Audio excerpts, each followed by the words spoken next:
자, 우리 다 같이 사도신경으로 신앙 고백하겠습니다.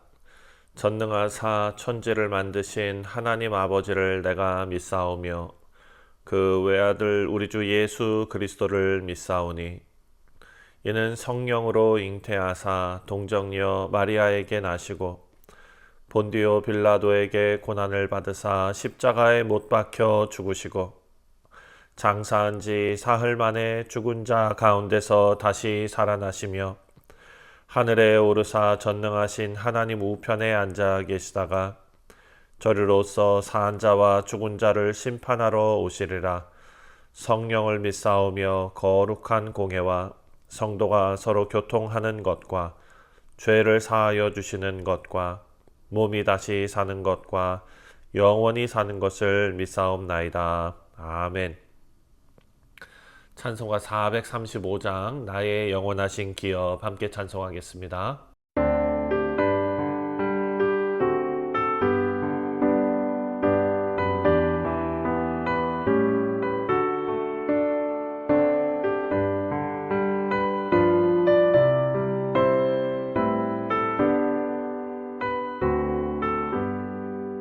나의 영원하신 기업 생명보다 귀하다.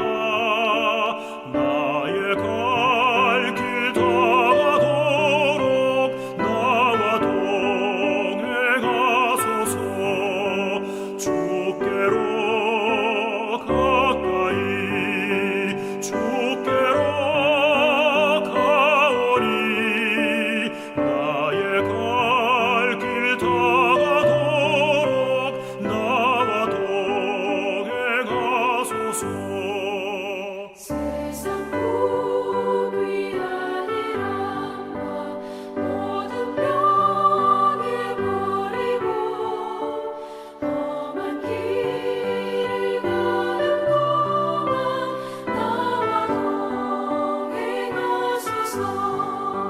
주께로 가까이 주께로 가오니 나의 갈 길 다가도록 나와 동행하소서.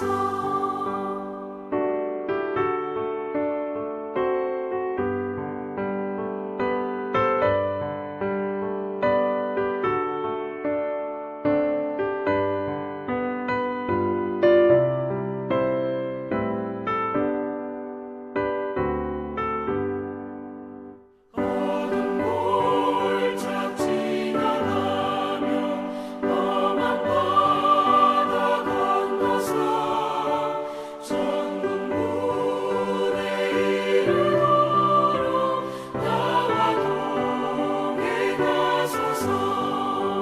주께로 가까이 주께로 가오니 나의 갈 길 다가도록 나와 동행하소서.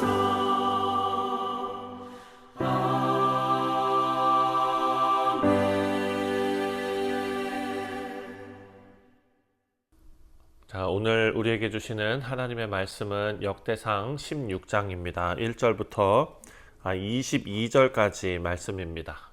제 16장.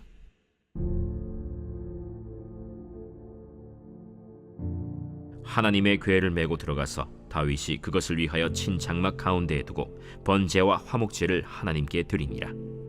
다윗이 번제와 화목제 드리기를 마치고 여호와의 이름으로 백성에게 축복하고 이스라엘 무리 중 남녀를 막론하고 각 사람에게 떡 한 덩이와 야자 열매로 만든 과자와 건포도로 만든 과자 하나씩을 나누어 주었더라. 또 레위 사람을 세워 여호와의 궤 앞에서 섬기며 이스라엘 하나님 여호와를 칭송하고 감사하며 찬양하게 하였으니 아삽은 우두머리요 그 다음은 스가랴와 여이엘과 스미라못과 여히엘과 마띠디아와 엘리압과 브나야와 오벳에돔과 여이엘이라. 비파와 수금을 타고 아삽은 재금을 힘있게 치고 제사장 브나야와 야하시엘은 항상 하나님의 언약궤 앞에서 나팔을 부니라. 그날에 다윗이 아삽과 그의 형제를 세워 먼저 여호와께 감사하게 하여 이르기를 너희는 여호와께 감사하며 그의 이름을 불러 아뢰며 그가 행하신 일을 만민 중에 알릴지어다. 그에게 노래하며 그를 찬양하고 그의 모든 기사를 전할지어다. 그의 성호를 자랑하라. 여호와를 구하는 자마다 마음이 즐거울지로다. 여호와와 그의 능력을 구할지어다. 항상 그의 얼굴을 찾을지어다. 그의 종 이스라엘의 후손 곧 택하신 야곱의 자손 너희는 그의 행하신 기사와 그의 이적과 그의 입의 법도를 기억할지어다. 그는 여호와 우리 하나님이시라. 그의 법도가 온 땅에 있도다. 너희는 그의 언약 곧 천대 명령하신 말씀을 영원히 기억할지어다. 이것은 아브라함에게 하신 언약이며 이삭에게 하신 맹세이며 이는 야곱에게 세우신 율례 곧 이스라엘에게 하신 영원한 언약이라. 이르시기를 내가 가나안 땅을 내게 주어 너희 기업의 지경이 되게 하리라 하셨도다. 그때 너희 사람 수가 적어서 보잘것없으며 그 땅에 객이 되어 이 민족에게서 저 민족에게로 이 나라에서 다른 백성에게로 유랑하였도다. 여호와께서는 사람이 그들을 해하기를 용납하지 아니하시고 그들 때문에 왕들을 꾸짖어 이르시기를 나의 기름 부은 자에게 손을 대지 말며 나의 선지자를 해하지 말라 하셨도다. 네, 할렐루야. 우리 사랑하는 성도님들, 오늘 우리가 묵상할 16장 전반부는요, 다윗이 하나님의 언약궤를 예루살렘에 안치하고 그리고 그 앞에서 예배를 회복하는 장면입니다. 그냥 단순히 개인의 예배가 아니라 공적 예배를 회복하는 장면입니다. 자, 이스라엘은 광야 시대 이후에 진정한 예배 공동체, 그 공동체의 예배를 오랫동안 잃어버렸습니다. 이제 여호와의 궤가 돌아왔습니다. 그리고 다윗은 성막을 마련하고 레위인들을 세우고 그 앞에 하나님 앞에 기쁨과 감사로 예배를 시작하는 것입니다. 근데 여기서 중요한 것은요, 다윗이 제사만 드리는 것이 아니라 하나님을 중심에 둔 그 예배의 중심에 하나님을 중심에 두고 하나님을 기억하는 찬양을 두었다라는 것입니다. 자, 하나님이 누구이신가를 기억하고 또 하나님이 하신 일을 기뻐하고 또 하나님께서 약속하시는 것을 신뢰하는 반응이죠. 자, 먼저 1절부터 6절까지의 말씀을 보면은요, 예배는 하나님께서 하신 일을 우리가 기쁨으로 기억하는 것이다 라는 것을 우리가 알 수 있습니다. 1절입니다. 하나님의 궤를 메고 들어가서 다윗이 그것을 위하여 친 장막 가운데에 두고 번제와 화목제를 하나님께 드리니라.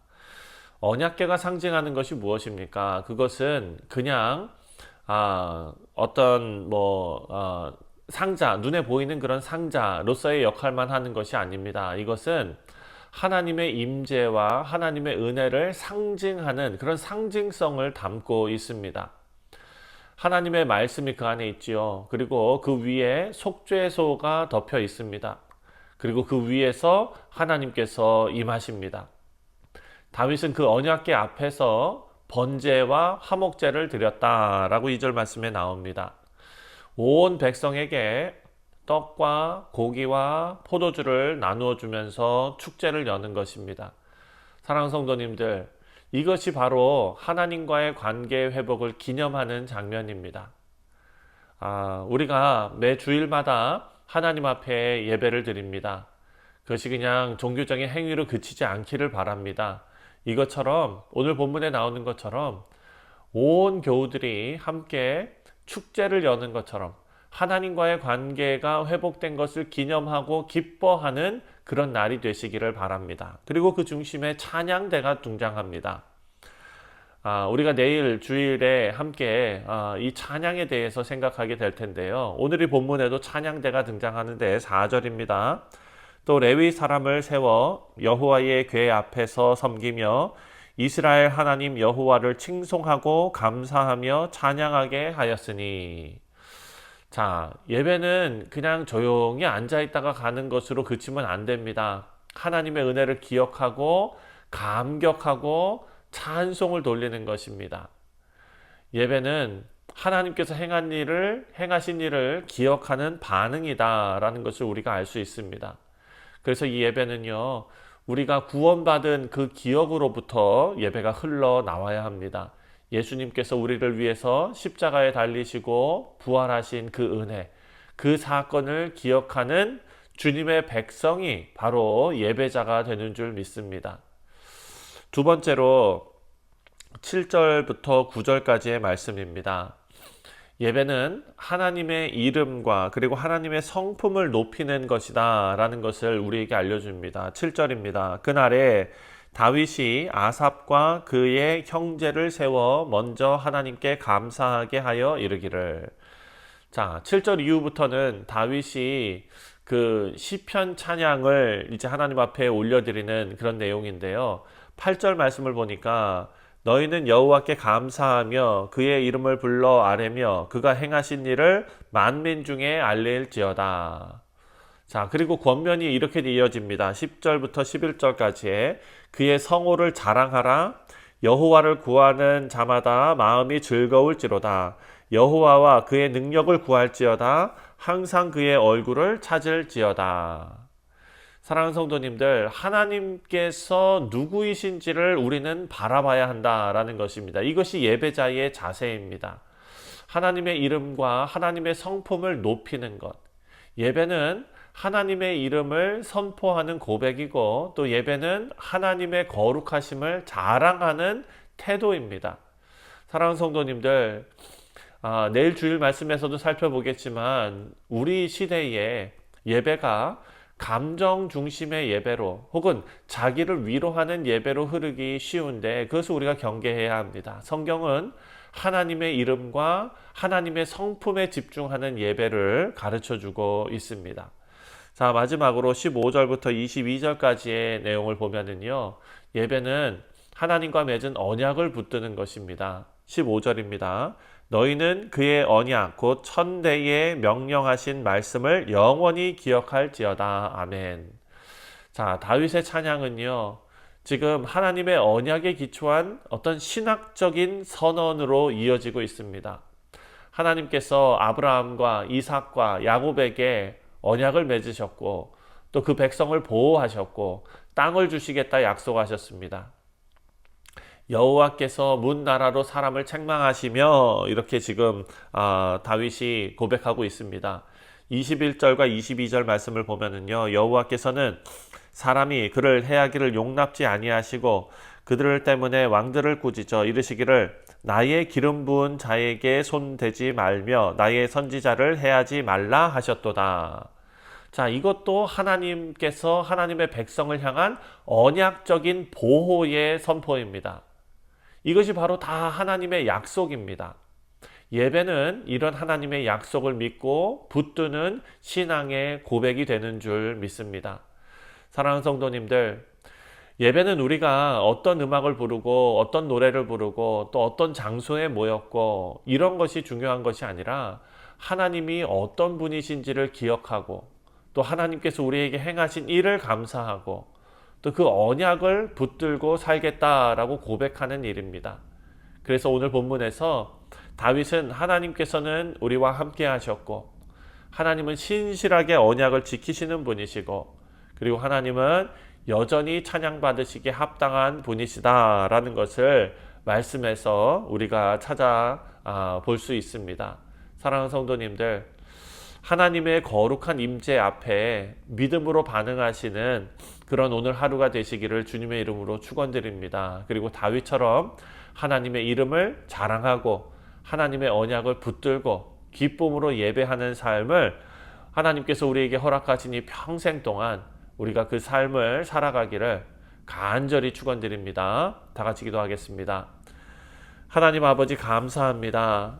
하나님 앞에 우리가 올바르게 서 있기를 원합니다. 우리가 예배를 드린다 하면서도 그 예배가 감정에 치우쳐지고 우리의 생각대로 예배를 드리는 것이 아니라 그 예배가 하나님께서 정하시고 하나님께서 원하시는 방식대로 하나님께 올려드릴 수 있도록 주님 우리에게 은혜를 베풀어 주시옵소서. 오늘 하루도 주를 의지하고 주를 기뻐하고 주를 감사하는 하루가 되게 하여 주옵소서. 감사드리오며 예수님의 이름으로 기도하옵나이다. 아멘. 하늘에 계신 우리 아버지여, 이름이 거룩히 여김을 받으시오며 나라가 임하시오며 뜻이 하늘에서 이루어진 것 같이 땅에서도 이루어지이다. 오늘 우리에게 일용할 양식을 주시옵고 우리가 우리에게 죄 지은 자를 사하여 준 것 같이 우리 죄를 사하여 주시옵고 우리를 시험에 들게 하지 마시옵고 다만 악에서 구하시옵소서. 나라와 권세와 영광이 아버지께 영원히 있사옵나이다. 아멘. 네, 사랑하는 성도님들, 오늘 토요일은 교회 공동체를 위해서 기도하는 날입니다. 내일 있을 주일 예배를 위해서 기도해 주시고, 오늘 우리가 묵상한 것처럼 하나님 앞에 하나님의 언약을 기억하고 또 하나님 앞에 감사와 찬송이 올려지는 아름다운 예배가 될 수 있도록 위해서 기도해 주시기를 바랍니다. 다 같이 기도합니다.